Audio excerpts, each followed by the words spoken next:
Eu tô no meio da press conference aqui agora, vou começar.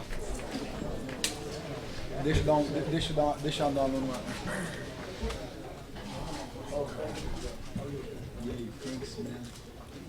I'll see you tomorrow, okay? Bye. Te amo, beijo. My son. He called with all his friends. He's in the fire. He talked to all his friends.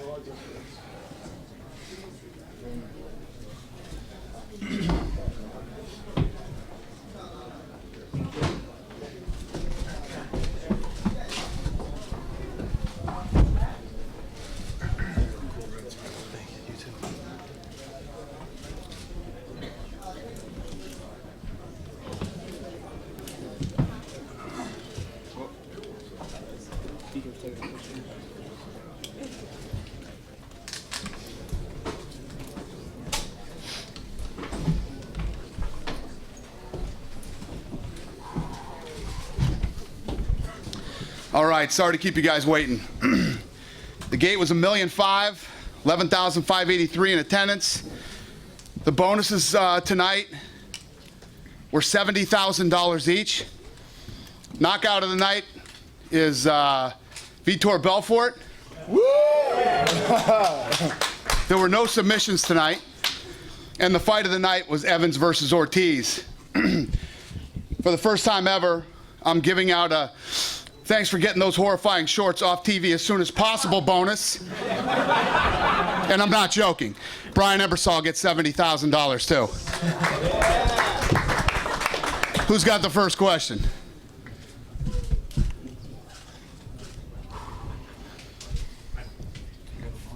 Rashad, congratulations on the win. I was wondering if you could, did you think speed was a difference in the fight? And was to your left? Oh, right over here to your left. Kevin. Did you think speed was a difference in the fight? In your boxing, did you tighten it up from the last time we saw you in the cage? Yeah, speed was definitely the difference, and I did tighten it up. You know, I just took my time with it, and that's one thing I wanted to do. I know I've been out there for a while. I knew Tito was going to be, you know, kind of trying to get at me kind of early, so I kind of felt his energy and knew he was going to try to come at me fast. But I wanted to make sure that I didn't rush into anything, and I took the time to set up my stand-up so things went right. Rashad, I noticed you have a cast on your hand. What happened? I just jammed my thumb really bad, and it's probably going to be a little bit dislocated. Just probably a couple weeks in a splint, and that's about it. But it doesn't feel like it's broken or anything. I just felt like in the first round, the first overhand right I threw, it kind of got jammed, and it felt funny, and it felt like it was dislocated. But it was no severe pain, none of that burning feeling you'll get like if you broke it. So it's just a little dislocation. That's probably it. Rashad, after 14 months off, you looked in tremendous shape. Do you think that time off really helped you prepare for this fight and it helped you change some aspects of your game? Yeah, it helped out a lot. It helped out mentally as well as physically. Physically speaking, I took time out. And, you know, after the knee injury, I went and did a camp after I rehabbed. And then once I found out who I was fighting for sure and the day I was fighting for sure, I made sure I did another camp. So I did 2 camps back to back. And that's a lot longer than I normally did because, like I was saying in the press conference before, that I never lived the life of a fighter. You know, I only did 8-week camp and that was about it. But this time I did, you know, was in camp for like 4 months straight and it paid off dividends. And for Tito, you're the exact opposite. You take this fight on short notice, 2 weeks. You did say you felt good, you know, training and all. But once you were in there, do you think having more time would have been beneficial to you? Of course, you know. But I gotta, like I say, take my hats off to Rashad. He fought a great fight. He took his time, you know, and he didn't run away. He stood there and he fought with me, and I fought back. You know, I gave it my all. I know, like I say, for the first time in 2 fights that I have been injured. Haven't had any problems at all. I felt strong. I felt in shape. You know, my training partners, we all pushed hard. Taking a fight that close, I mean, I could sit there and go, I shouldn't have done it, but I was happy with doing it, you know. Dana asked me if I'd step up, and I stepped up. I stepped up for the UFC. I've been here since 97, and I'm still fighting. I'm still hungry. I still want to fight. You know, I fought a #1 contender tonight on a 2 weeks notice, and I fought my ass off. And like I say, Rashad was the better man tonight. And Tito, I do thank you, man. I appreciate that because the show wouldn't have been what it was if you didn't step up and take that fight. So I do appreciate that a lot. When you're out here fighting and it's for your career, you know, and I've been criticized for it a lot, trying to make decisions that make a sense for my career. But sometimes you just got to go in there and do one from the gut, and that's what Tito did, and I appreciate him for doing that. What's your next plans to Vitor and Tito? I don't know yet. You know, obviously, Vitor's in a Tito type situation right now, where he went in there and finished the fight real quick, didn't take any damage, and I'm sure he's ready to roll again. So we got to figure it out and see what's up. I'm sure Tito, on the other hand, wants to take some time off now and Not relax. too much time, you know, But you know, it says a lot. Tito won fight of the night. It was a good fight tonight. Tito went out there and brought it, and you know, I talk a lot of stuff. I'm a big believer in ring rust. Rashad fucked my theory up a little bit tonight, but you know, he didn't look rusty at all. He looked great. I want to fight before the year's over, for sure. For sure. I'm gonna take about a 1 month off, go on vacation, enjoy my family, enjoy my businesses, and get right back in the gym and hop on that horse again, man. Like I say, man, I'm young still. I just turned 36. I still got a lot of fight left in me. My mind's there. I want to fight. This is a question for Tito and Rashad. Tito, how close? It's Karen. How close did you think that choke was? And you know, were you thinking, okay, here's you know, a chance, a Bader situation all over again? How close was it? And Rashad, your opinion of how close was it? I thought it was close for about maybe a 1/10 of a second, and then Rashad pushed my knee down. I was like, damn. Then I made a little mistake, and I left my elbow up a little tight, a little high. You know, I teach my kids, my submission classes at Punishment Training Center, how to drop your elbow down, and Rashad must have been working on the defense for that, because all of a sudden he pushed my knee across, and I was like, shit. I thought I had it for about, like I say, a 1/10 of a second, but Rashad had great defense on it. Yeah, right before in Renzo Gracie, we were working out, and he was telling me, when he gets you in that position, just put your head on the floor and then put your shoulder in. And as soon as he grabbed me, and I just put my head to the floor as hard as I could, and I put my shoulder into him, and then I see his knee wasn't, so then I pushed his knee down and started working on his hands. But once I just pushed my head to the floor and pushed that knee down and started working on his hands, I didn't feel any pressure from it. You know, the worst thing you can do in that choke is pull out, and what I did is I moved forward, so that way I wasn't in any danger of getting choked. Question for Dana White. What do you think about Alexander and Matt Hamill's fight, and your thoughts about Alexander's future? Yeah, it was a great fight. I actually thought that was going to be a much more competitive fight with Hamill. He looked great tonight, man. Big win for him. For Vitor, congratulations. Can you kind of just walk us through the deciding sequence? I mean, after you hit him the first time and kind of wobbled him, do you feel like you were going to end it right there? First, I thank everyone that has been here supporting the sport. I just trained so hard. In the last fight, me and Anderson, if he would throw that kick, this would happen to him. He knows that on his mind.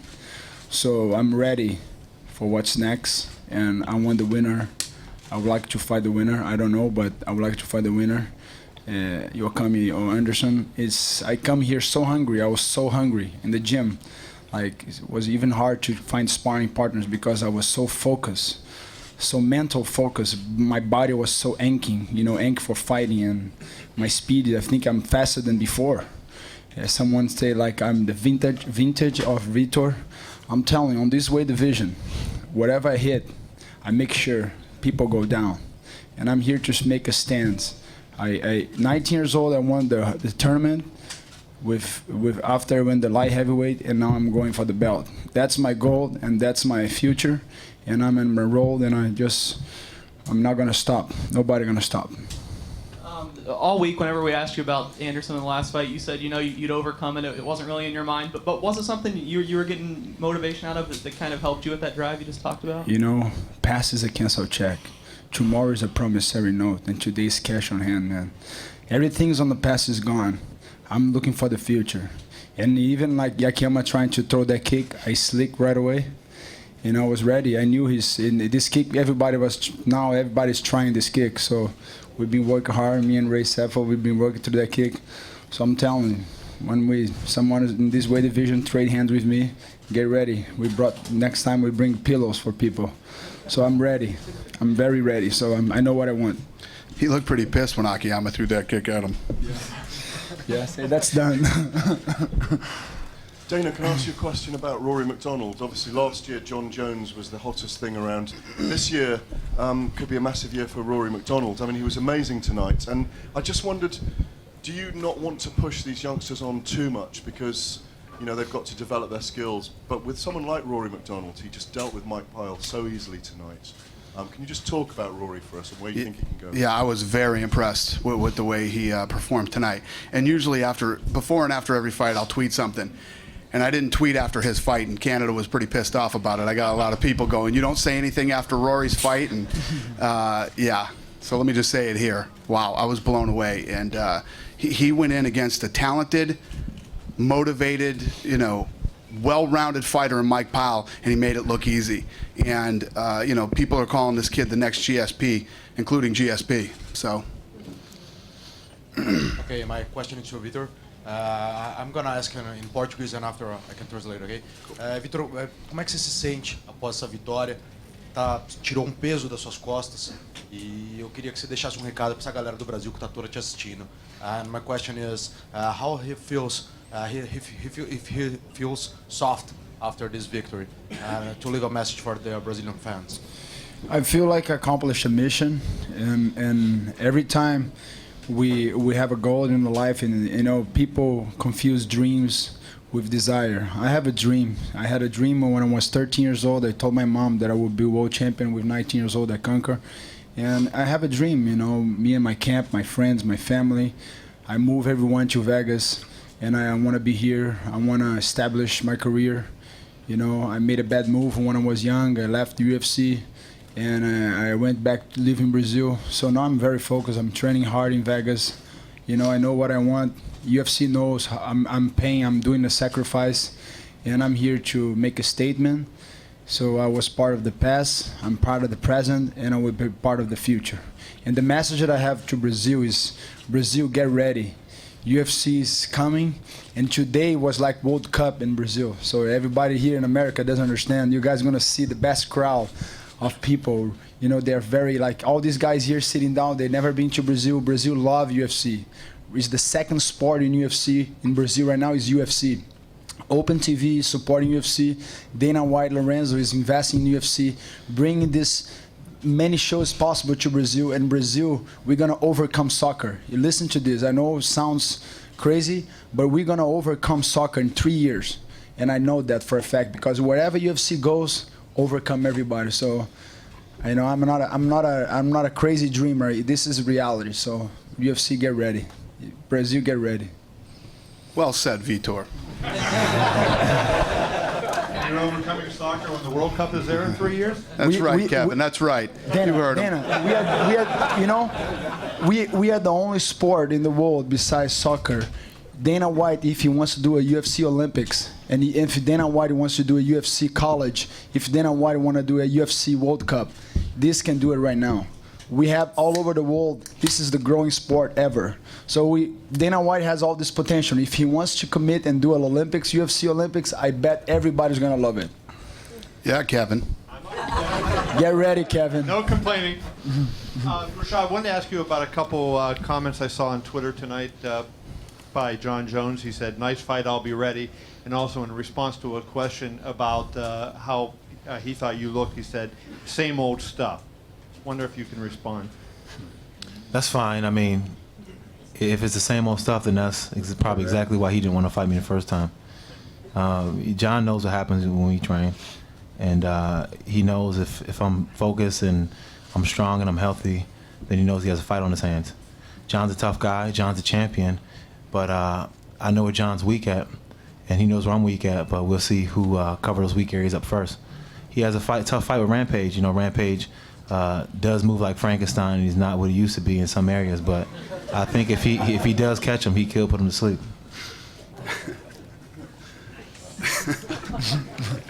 Rashad, as a follow-up to Kevin's question there, who would you rather see in that fight? I know you're fresh off this one with Tito, but looking forward, if you could have your choice between Bones and or Rampage, which one would you prefer to go after that title? You know, I would prefer to get it from Jones, just because I would love to be the first one to beat him, like really beat him. And you know, he's so cocky, so cocky. Like, you think I'm cocky, he's real cocky. He's for real cocky. Like, I'm on camera joking around cocky. He's like, go to sleep praising himself cocky. That's how cocky he is. But I mean, like, you know, I would love to teach him a lesson, and you know, if he make it past Rampage, then I'll get a chance to do that. But like I said, he has a tough fight ahead of him, and if Rampage does his work, then he can actually do something. I think Rampage should come and train in my camp for this fight. That's questions for Rory. Rory, there's a lot of hype that's beginning to generate behind you. I mean, you hear what GSP says, you hear what Dana White says, you hear what the media says. How do you deal with this at such a young age, with all this focus now starting to follow you? Yeah, it's a nice compliment, but you know, I got a level head on my shoulders, and I'm just gonna keep training and keep fighting, and keep winning, and hopefully putting on good performances that everyone likes. Can you talk about Constantinos' performance as well as Brian's performance, because they did, you know, pretty good tonight? Yeah, no, well, you know, he just won another bonus. And yeah, very tough fight these two had. It was a war back and forth. Looked like Jorge was going to get stopped there. He turned it around, got the top position. It was a good fight, yeah, against a real tough guy in Jorge Rivera. And I got to say, what John Jones said about seeing the same old stuff from Rashad, I don't know about the rest of you, but I didn't see the same old stuff tonight. I was actually very impressed with his performance. Going to the head, to the body. You know, you very rarely see guys go to the body in MMA. And I mean, he looked fantastic tonight. You know, a lot of times Rashad's caught a lot of flack for going in there and double legging and putting you against the fence and trying to wrestle. Man, that wasn't a wrestling match tonight. That was a well-rounded mixed martial arts fight. Very impressive. And like I said, I thought there was going to be ring rust. It's what I kept talking about the whole time. If that was ring rust, it's going to be scary to see when he's not rusty. Question for Brian over here. You've had a lot of interesting moments in your career, a very long career, but you just want to check because you beat a guy wearing a Speedo, I guess. That has to rank up there as one of the more... that wasn't a Speedo, man. I don't know what that was. I've seen Speedos before. And that's the fact, right? That had to be a custom-made... I don't even know what that was. But is that the reason why he got But he the deserved bonus? every dime of the $70,000 that he made tonight. So, what do you think of that? You know, it's obviously one of them stories that's going to stick out for a long time, and the longer I fight, the less stories I'm probably going to remember. So hopefully that'll be able to be one I can tell the grandkids and have a laugh about. But I'm a bit surprised he tried to beat me at my own game, the humor, the showmanship, and all that. I know he's been around a long time. I haven't seen him do anything like that. So, yeah, I was a bit surprised. If you just put into words, again, you've had a very long career. It took you a very long time to get here, and you got on the card at 127 due to an injury. Now you got 2 wins in a row in the UFC. Can you describe how this feels? Because for a while it looked like you might not get here. It's a bit surreal. I always knew I could compete with the best guys in the world because I trained with the best guys in the world out in California for 4 years. So to be able to get my chance and actually come out and win my first 2 fights, and you know, I got thrown at the wall and I stuck. You know, they can't get rid of me for a little while. So yeah, I'm pretty happy. I've done what I set out to do. Brian, can you talk about, to your left over here, this was supposedly your first ever training camp because everything was always sort of messed up with all your fights. You're always on short notice. Can you talk about, because you're sort of, on one of your blogs, you were sort of like, I don't know what to do here, that there's so much time to train. Can you talk about that as well as when you were on when Dennis had your back, there were many of us who were like, this is not good for Brian, but you survived. Yeah, you know, I've had, you know, 11-year career, 70-some fights. The most notice I've ever had for a fight was probably 6 weeks. And that was a bit of a long time to sit and ponder an opponent and ponder how to train, what to focus on, all that kind of stuff. Well, this one I had about, you know, 3 months. You know, I thank you guys for the notice on that one. It was nice to have that security, but man, that was a grind to go through 3 months just thinking, you know, am I doing the right things? You know, if I get a bit injured and you take 2 or 3 days off, you know what I mean, it kind of plays on you. Whereas before I kind of pushed through that a little bit more because I knew I didn't have time to rest. Or here, when I did rest, I felt guilty. You know, like I said, it's not that I haven't trained my whole life pretty consistent, but to have it all packed in like that, it was a bit stressful. What was the second part of your question? When he had your back, many of us were thinking, oh, not good for you. I was just worried about that cup and worried about his uniform malfunctioning, to be quite honest. Yeah. No, I knew I was fine from there. I've been training with a couple very, very good black belts in Australia at Dominance Mixed Martial Arts in Melbourne, and every day I let them have mount and I let them have my back. And you know, these guys haven't they haven't played that much with the MMA, and I play with them a little bit, you know, and start hitting them, and it's not something they're used to. Towards the end of the camp, they got used to it, but it throws them off. So I had a teammate trained for about a year that fought Hallman in the IFL a long time ago. And he had my teammates back for a while, and my teammate actually busted Hallman up pretty bad from that position.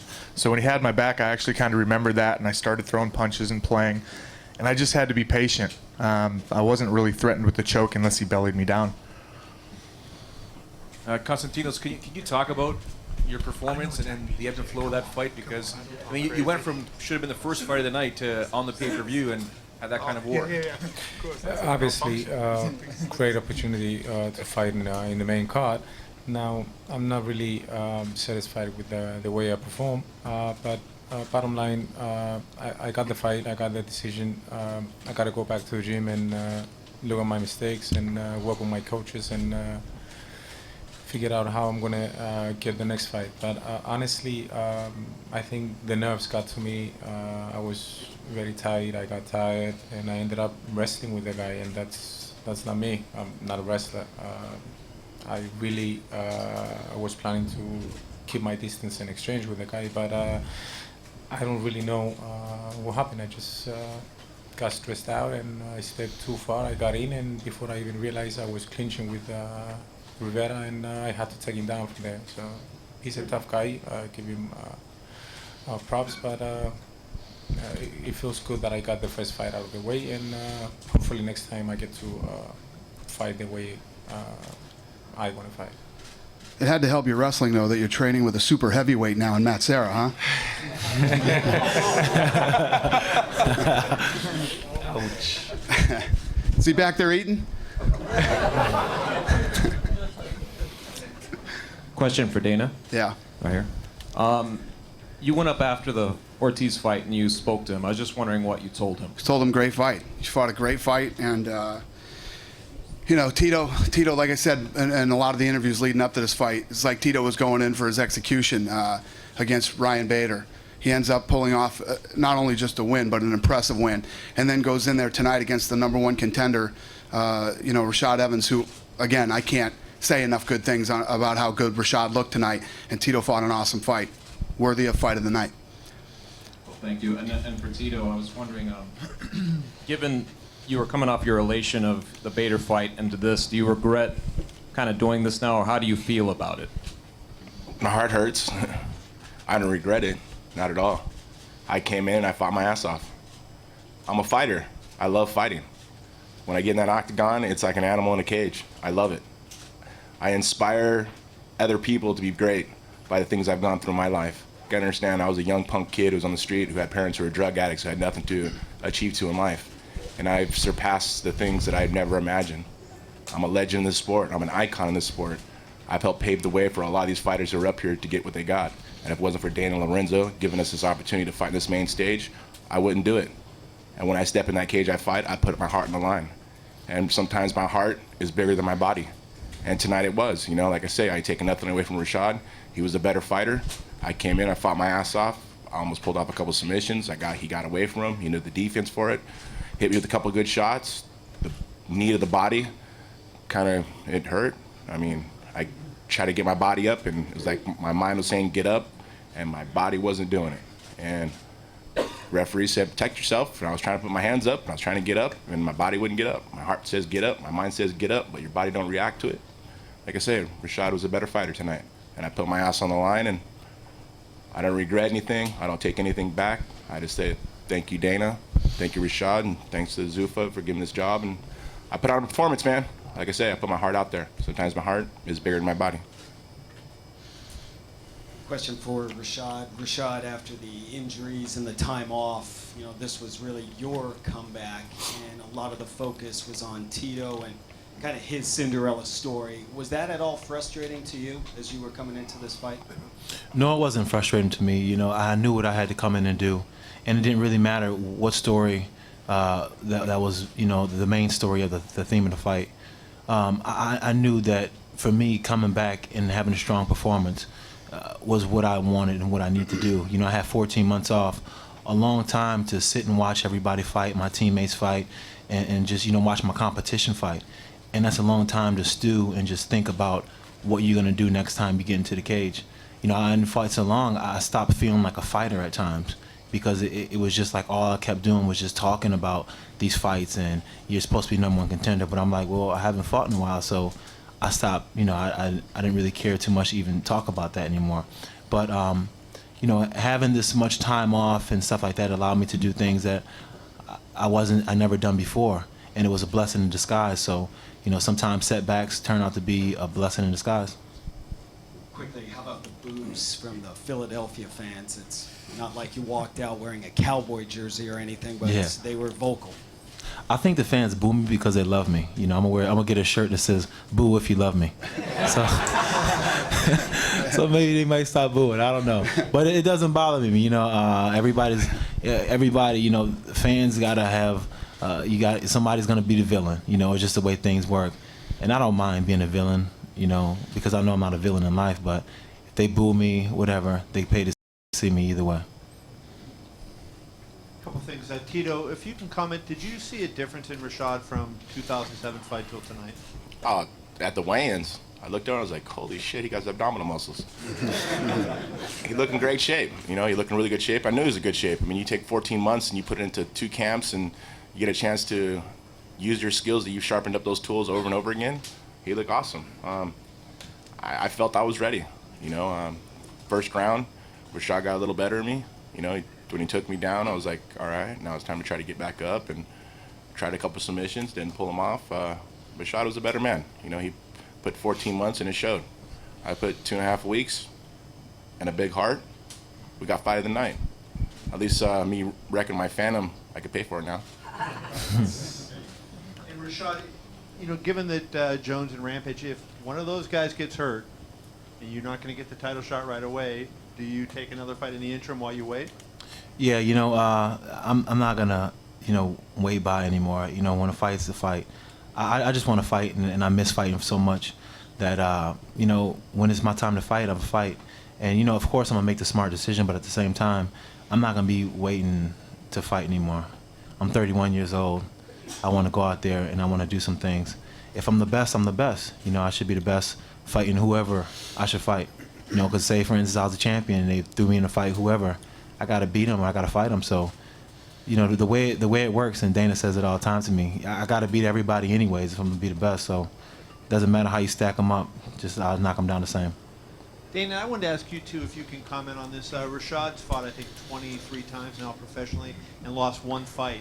And yet he doesn't seem to get respect either from, you know, the fans or from the media. And I wonder if you can comment on, from your perspective, why you think that is, why the guy who's accomplished as much as he hasn't gotten a lot of respect from anybody in the sport. Yeah, sometimes it takes time. Listen, like I said, you can't not respect him tonight.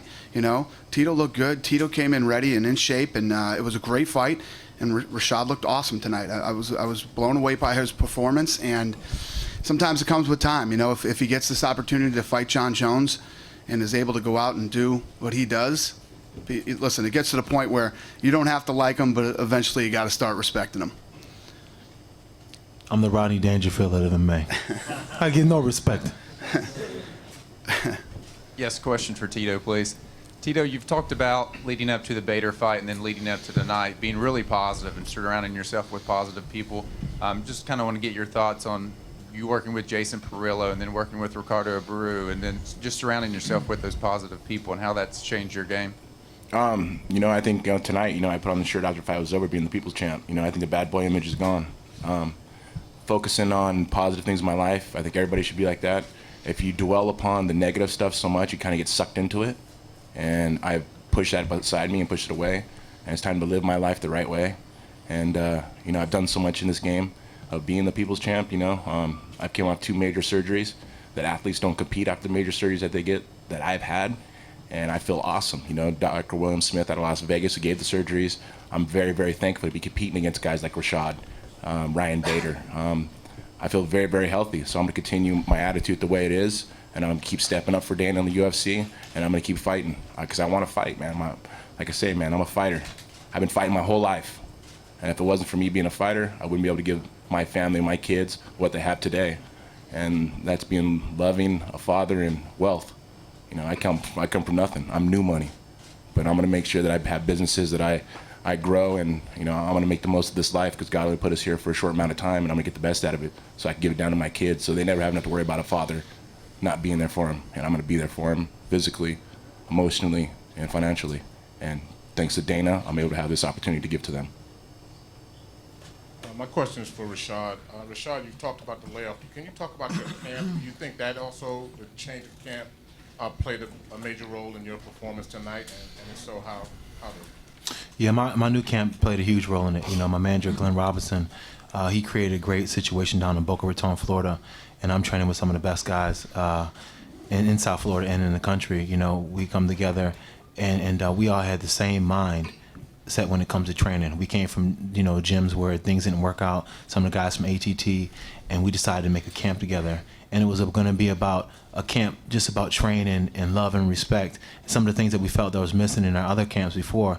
And Mike Van Arsdale, the head coach, has really put together a great situation. And we got, you know, Babu down there, the jiu-jitsu coach, and DeJordan's the striking coach. And, you know, we just keep adding to the equation. And, you know, my teammates, we're so motivational. We're so behind each other. You know, it's like a real family. And when you're able to be in that atmosphere and you're able to train feeling so secure and so great, it allows you to achieve anything. And I'm very blessed, and I was a benefactor of being in that situation. So my camp had, you know, everything to do with it. I was just out there representing them tonight and doing it how we do, the Black Zillion style.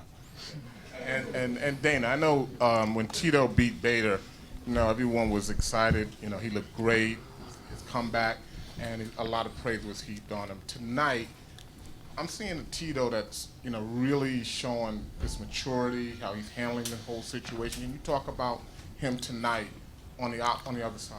Yeah, there's no doubt that there were a lot of people, like I said, that thought he was going in and was going to get annihilated by Bader, and, you know, people were happy for him and excited when he won the fight. But I think a lot of people really gained respect for him when he stepped up and took this fight with Rashad. You know, like I said a million times, I'm still trying to figure out dealing with the new Tito. I like it. I don't hate it. And that's a good thing. Good for him, man. And he went in tonight against the #1 contender who looked awesome and put on the fight of the night. So it's interesting to see what's next. Tito, did you felt your back surgery in that Rashad movement? No, not at all. I felt great. I felt good. He picked me up and dumped me flat on my back super, super hard and almost knocked the wind out of me a little bit, but I was able to scramble up. And, I mean, Dr. William Smith that did the surgeries, man, this guy, God has blessed his hands because, I mean, 2-level fusion lower back, and I didn't feel it at all, you know. 1-level fusion my neck, C6, C7, I felt nothing. I got slammed hard, and I was able to recover. I was fine. I felt good. The only thing that really hurt me was that knee when I was on my knees, and I shouldn't have been on my knees. I mean, I scream at my kids when I coach them at punishment training centers, don't be on your knees. And I was on my knees, and I paid the price. He hit me with a beautiful knee straight to the body. I was waiting for him to knee me in the head, and he didn't. He hit me right in the body and caught me off guard, and I was like, ooh. My body's like, move. And I couldn't, but hey, it was what it was. Rashad, can you talk a little bit about the end of the fight and specifically the knee that you threw? Just with the victory in your grasp, were you concerned at all that it could connect maybe to the head instead of the body? No, because I was especially conscious of it because I knew he was waiting for me to knee him in the head. Because the way he stood up, he was like, he took one knee up and then he seen that I was going to knee, so then he put another knee down and he was like, okay, I'm going to wait for him to knee me. And I knew, like for a minute, I was thinking knee so much, I almost forgot to punch him. So then I punched him and then he forgot that I was going to knee him, and then I kneed him in the body instead of to the head. But I knew, because the way I pushed it forward, it was going right to the body. It wasn't going in the upward motion. It was like leaning right into him. It's like a chess match. Can you talk about that shot? I mean, was that pretty much the finishing shot for you? It looked like it. You ever been kneading the solar plex? No, and I don't want to. So. Yeah, no. A lot of people can criticize and say, I mean, if you ever been kneed super hard in the solar plex, that's what it feels like. And buddy, let me tell you, my body shut down. My mind was saying, fight, Tito, fight, fight, fight. My body was saying, no, no, no, no. What can you do, man? I try to defend myself. like I say, Rashad is a better fighter tonight, and he took advantage of it. You know, it shows that 14 months can really pay off, and you can't fight a #1 contender with 2.5 weeks of training. And like I say, I can't take nothing away from Rashad. He was a better man tonight, or a better fighter tonight. Thanks, guys. Let's do one more question. I'm sweating my ass off up here. I'm about to faint.